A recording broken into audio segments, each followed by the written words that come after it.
கார்த்திகை மாதம், அதுவுமா கார்த்திகை நட்சத்திரத்துக்கு மிகப்பெரிய ஒரு செய்தி இந்த பிரபஞ்சம் கொண்டு வந்து சேர்த்ததுல எனக்கு ரொம்ப சந்தோஷம். கார்த்திகை நட்சத்திரத்தில் இருக்கக்கூடிய அனைவருக்கும் அன்பார்ந்த மனமார்ந்த வணக்கத்தை உங்கள் ஜோதிடர் செல்வன் இந்த இடத்தில் தெரிவித்துக் கொள்கிறேன். கார்த்திகை நட்சத்திரம் அப்படின்னும் போது சூரியனின் நட்சத்திரம். அப்போ எந்நேரமும் ஒரு கொதிப்புத்தன்மையோடையே தான் நீங்கள் இருப்பீங்க. எந்த ஒரு விஷயத்துக்குமே சட்டுன்னு கோபம் வரும். அந்த கோபமே உங்களுக்கு மிகப்பெரிய ஆயுதமாக மாறியே தீரும். தயவு செய்து நீங்கள் அடுத்தவங்க கிட்ட காட்டக்கூடிய கோபத்தை குறைத்தால் உங்களுடைய வாழ்க்கை சுபிக்ஷமாக இருக்கும். கார்த்திகை நட்சத்திரம் மேஷத்தில் 1ஆம் பாதம், ரிஷபத்தில் 2, 3, 4ஆம் பாதத்தை கொண்டது இந்த கார்த்திகை நட்சத்திரம். இதில் இருக்கக்கூடிய நீங்கள் மேஷ ராசியில் இருந்தீங்கன்னா சிங்கத்தை போல குணமுடையவர். அதே நீங்கள் ரிஷப ராசியில் இருக்கிறீங்க அப்படின்னு சொன்னால் ரொம்ப பெரிய வித்தியாசம்லாம் ஒன்றும் கிடையாது. புலியின் குணத்தை அப்படியே அச்சு அசலாக நீங்கள் பெற்றிருப்பீங்க. சிங்கம் அப்படின்னா சண்டைக்கு போகும்போது நெஞ்சை நிமித்திக்கிட்டு நேராக தான் போகும். புலி என்னைக்குமே பதுங்கி தான் பாயும். இவ்வளோதான் வித்தியாசமே. அப்போ கார்த்திகை நட்சத்திரத்தின் குணாதிசயங்கள் அடிப்படையாக எப்படி வருது? சண்டைன்னு வந்தால் முடிஞ்சு போச்சு, அவர்களை உண்டு இல்லை அப்படின்ற அளவுக்கு பார்த்து விடுவீர்கள். அது கை சண்டையாக இருந்தாலும் சரி, வாய் சண்டையாக இருந்தாலுமே சரி, மிகப்பெரிய அளவில் கோபத்தை உங்களுடைய நுனி நாக்கிலேயே வச்சுக்கிட்டு வாழ்ந்துக்கிட்டு இருக்கக்கூடியவர்கள். காரணம் என்னன்னா, உங்களை சுற்றி இருக்கிறவங்கெல்லாம் உங்களை இது நாள் வரைக்கும் ஏமாற்றிக்கிட்டே இருக்கிறாங்க. அப்போ கோபம் வராமல் என்ன பண்ணோம்? வரதான் செய்யும். ஏன்னா அந்த அளவுக்கு துரோகத்தால் அடி வாங்கி இன்னைக்கு வரைக்கும் கார்த்திகை தன்னுடைய வாழ்க்கையை ஓட்டிக்கிட்டு இருக்கு. இது வெளியில் இருக்கிறவங்களுக்கு தெரியாது. அடே அப்பா, அவர் ரொம்ப கோபக்காரரு, இந்த அம்மா கிட்ட வாயவே கொடுக்க முடியாது, எப்போ பார்த்தாலும் வெடுக்குன்னு எப்படி வெடுக்குன்னு பேசுவாங்க. என்னங்கய்யா வெடுக்குன்னு பேசுறது? அந்த அளவுக்கு மன வலி உள்ளே இருக்குது. வந்து கூட இருந்து வாழ்ந்து பார்த்தா தான் தெரியும். சரி, இருக்கிறது இருந்துக்கிட்டு போகட்டும். ஆனாலுமே நீங்கள் உங்களுக்கு ஏற்படக்கூடிய கோபத்தை குறைத்தால் வாழ்க்கை சுபிக்ஷமாக இருக்கும். முதலில் உங்களுடைய வாழ்க்கையில் எது ஆரம்பிக்குது அப்படின்னா சந்திர திசை ஆரம்பிக்குது. அப்போ உங்களுடைய வாழ்க்கையில் நீங்கள் எல்லா விதமான சகல சௌபாக்கியங்களையும் அனுபவிச்சிருப்பீங்க. ரொம்ப சந்தோஷமாக இருந்திருக்கும். உங்களுடைய 15 வயது வரைக்கும் உங்களைப் போல யாருமே அந்த அளவுக்கு ஒரு செல்வாதிபதியாகவும், அதாவது கோடீஸ்வரனாக இல்லைனாலும் சரி, கஷ்டப்பட்டிருக்க மாட்டீங்க. எந்த ஒரு விஷயத்துக்குமே நீங்கள் இன்றைக்கி இது வேணும் அப்படின்னு நினச்சா நீங்கள் நினச்சி முடிக்கிறதுக்குள்ளே உங்களுடைய பெற்றோர்கள் அந்த விஷயத்தை கொண்டு வந்து உங்ககிட்ட சேர்த்துருப்பாங்க. அந்த அளவுக்கு எந்த ஒரு விஷயத்துக்காகவுமே நீங்கள் ஏங்குனதே கிடையாது. மிகப்பெரிய ஒரு ராஜபோகத்தோடு தான் நீங்கள் வாழ்ந்து இருப்பீங்க. அதே உங்களுக்கு மிகப்பெரிய ஒரு காலம் ஆரம்பிக்குது அப்படின்னா அது செவ்வாய் திசை. இந்த திசை நடக்கும்போது நீங்கள் அனுபவிக்காத கஷ்டங்களே இருக்க முடியாது. சொல்லவே மனசு அவ்வளவு வலிக்கின்றது. மாட மாளிகையில் பிறந்த உங்களை விதி அப்படியே கையை பிடிச்சி கூட்டிக்கிட்டு வந்து குடிசையில் வாழ வச்சுருக்கோம். அந்த அளவுக்கு எல்லாத்தையுமே இழந்திருப்பீங்க. உங்களுக்கு எது சந்தோஷம் அப்படின்னு நீங்கள் நினச்சிருக்கீங்களோ அத்தனை விஷயங்களையுமே வாழ்க்கை உங்ககிட்ட இருந்து பிடுங்கிட்டு உங்களை நிராயுத பாணியாக நிற்க வச்சுருக்கோம். அப்பேற்பட்ட ஒரு அளவுக்கு எல்லா கஷ்டங்களையும் அனுபவித்து இன்னைக்கு அதே வாழ்க்கை கூட எதிர்நீச்சல் போட்டுக்கிட்டு ஒரு தன்னம்பிக்கையோட கார்த்திகை நின்றுக்கிட்டு இருக்கு அப்படின்னா நிச்சயமாக கார்த்திகை நட்சத்திரத்தில் இருக்கக்கூடிய நீங்கள் வாழ்வில் ஜெயித்தே தீருவீங்க. இதில் எந்த விதமான மாற்று கருத்துமே கிடையாது. கார்த்திகையில் இருக்கக்கூடிய ஆண்களுக்கு ராகு திசையில் என்ன நடக்கும் அப்படின்னா எல்லார்கிட்டையுமே ஒரு விரோதத்தை நீங்கள் சம்பாரிச்சுக்கிட்டு இருப்பீங்க. அதாவது உங்களுடைய 36 வயசு 37 வயசு வரைக்குமே நீங்கள் எல்லார்கிட்டையும் விரோதத்தையும் கோபத்தையும் இப்படியே தான் சம்பாரிச்சுக்கிட்டு வந்துக்கிட்டே இருப்பீங்க. யாருமே உங்ககிட்ட அன்பாக இருக்கவே மாட்டாங்க. முக்கியமாக சகோதர பாசம் அப்படின்ற ஒரு விஷயம் உங்களுக்கு கிடைக்கவே கிடைக்காது. உங்களுடைய முதல் எதிரியே உங்களுடைய சகோதரர்கள் தான். அந்த அளவுக்கு எல்லா விஷயத்துக்கும் உங்களோட போட்டி போட்டுக்கிட்டே இருப்பாங்க. நான் என்ன சொல்கிறேன்னா, போட்டி யார் உங்கள் கூட போட்டாலுமே அவங்கக்கிட்ட நீங்கள் விட்டு கொடுத்து போங்க. அதாவது நீங்கள் விட்டு கொடுத்தாலே உங்ககிட்ட போட்டி போடுறவங்க நீங்கள் எதுக்காக சண்டை போடணும்னு நினைக்கிறீங்களோ அந்த விஷயத்தை அவங்களே உங்களுக்கு தூக்கி கொடுத்துட்டு போயிடுவாங்க. அது ஒரு சின்ன விஷயமா இருந்தாலும் சரி, இல்லை பெரிய சொத்து பிரச்சனையாகவே இருந்தாலும் சரி, அங்கே என்ன நடக்கும் அப்படின்னா கௌரவம் வந்துடும். நீ என்ன எனக்கு பாவம் பார்த்து வேணாம் அப்படின்னு விட்டுட்டு போகிறது, நான் இப்போ அதே பொருளை உனக்கு கொடுக்குறேன், எனக்கு இது தேவையில்லை, நீயே வச்சுக்கிட்டு நல்லா வாழு அப்படின்ற அளவுக்கு அவர்களுடைய மனமே மாறும் எந்த சமயத்தில் நீங்கள் விட்டு கொடுக்கும்போது. அதனால தான் முன்னோர்கள் சொல்லியிருக்காங்க, விட்டு கொடுப்பவன் கெட்டு போவதில்லை, என்றைக்குமே கார்த்திகை கஷ்டத்தில் இருப்பதே இல்லை. வரக்கூடிய கஷ்டங்களும் ஏற்படக்கூடிய துக்கங்களும் உங்களுக்கு தற்காலிகமானதே. நிச்சயமாக நீங்கள் வாழ்க்கையில் நல்லா இருப்பீங்க. உங்களுடைய குடும்பம் உங்களால் சந்தோஷமாக இருக்கக்கூடிய காலமும் நேரமும் நெருங்கி வந்துடுச்சு. கார்த்திகை நட்சத்திரத்தில் இருக்கக்கூடிய பெண்களாக நீங்கள் இருந்தீங்கன்னா நீங்கள் நினைக்கக்கூடிய விஷயத்த யாருக்கிட்டேயுமே ஒரு கோவத்தோட வெளிப்படுத்தவே மாட்டீங்க. ஏன்னா நீங்கள் கோவப்பட்டால் அடுத்தவர்களின் கோவத்துக்கு நீங்கள் இன்னமும் அதிகமாக ஆளாகிடுவீங்கன்றதை உங்களுக்கு நல்லா தெரிஞ்சுக்கிட்டு நீங்கள் என்ன பண்ணுவீங்க அப்படின்னா, வாழை மரத்தில் ஊசி ஏற்றுறா மாதிரி உங்களுக்கு தேவையான விஷயத்த அப்படியே நெளிவு சுழிவோட நாசுக்காக சொல்லுவீங்க.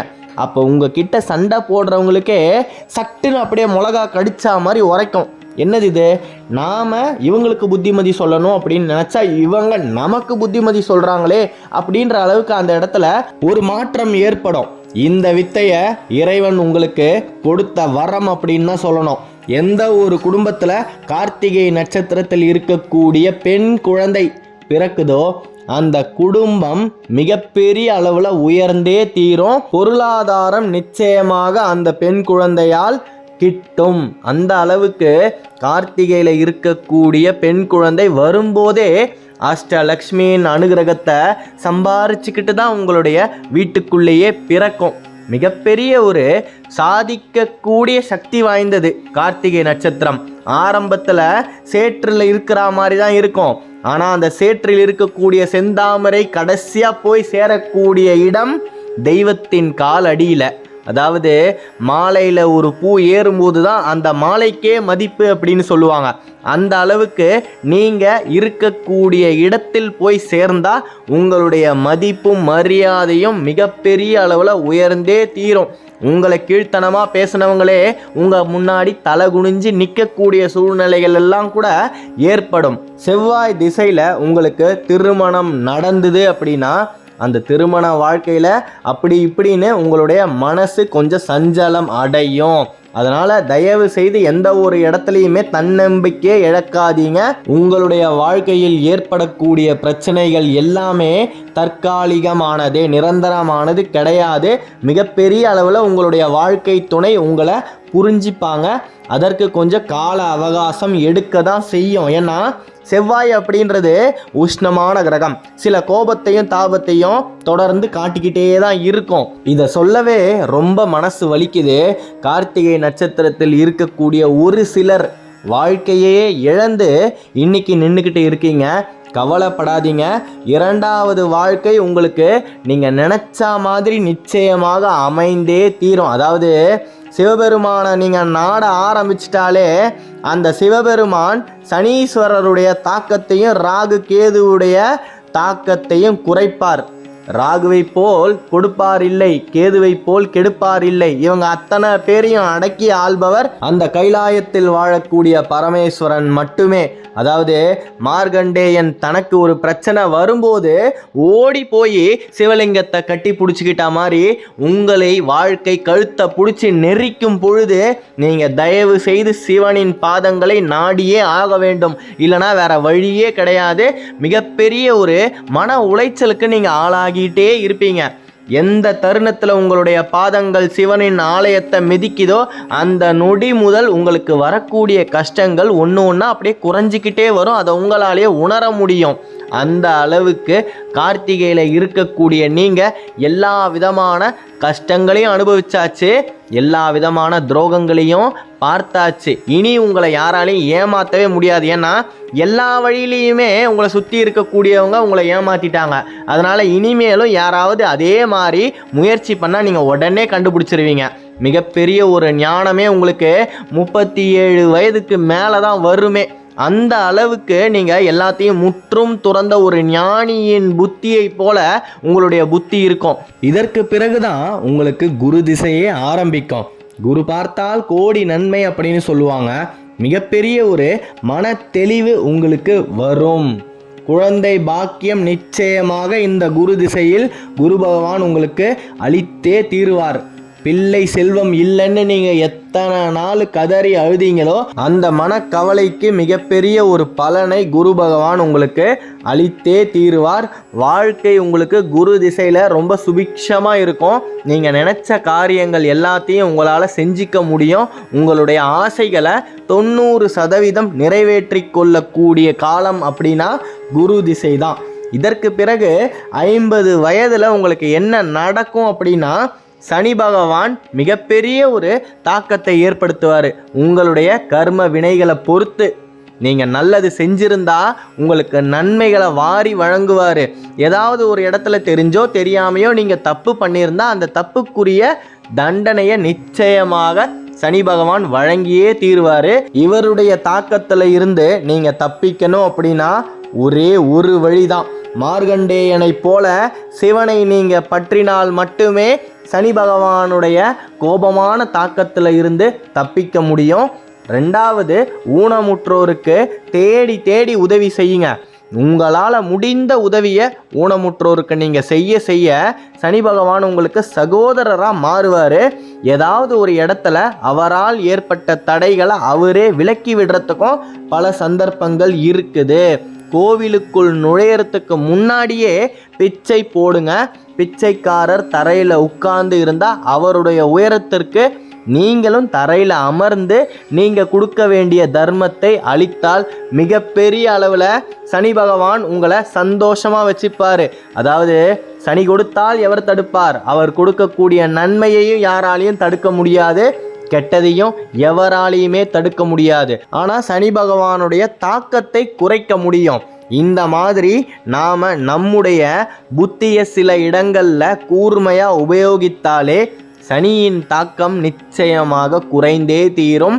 பல நன்மைகள் அவரால் நிகழ்ந்தே தீரும்.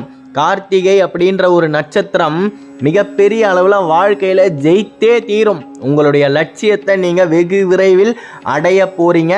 சந்தோஷமாக இருங்க. கார்த்திகை மாதம் அதுவுமா இந்த செய்தி உங்களை வந்து சேர்ந்து அடைந்ததில் எனக்கு ரொம்ப சந்தோஷம். நல்லதே நடக்கும். அடுத்த காணொளியில் விரைவில் சந்திப்போம். கார்த்திகை நட்சத்திரத்தை பற்றியும் மேஷ ராசி ரிஷப ராசியை பற்றியும் நீங்கள் தொடர்ந்து தெரிஞ்சுக்கணும் அப்படின்னா இந்த சேனலை சப்ஸ்கிரைப் பண்ணி எங்களுக்கு ஆதரவு கொடுங்க. தொடர்ந்து இணைந்திருங்கள். நன்றி.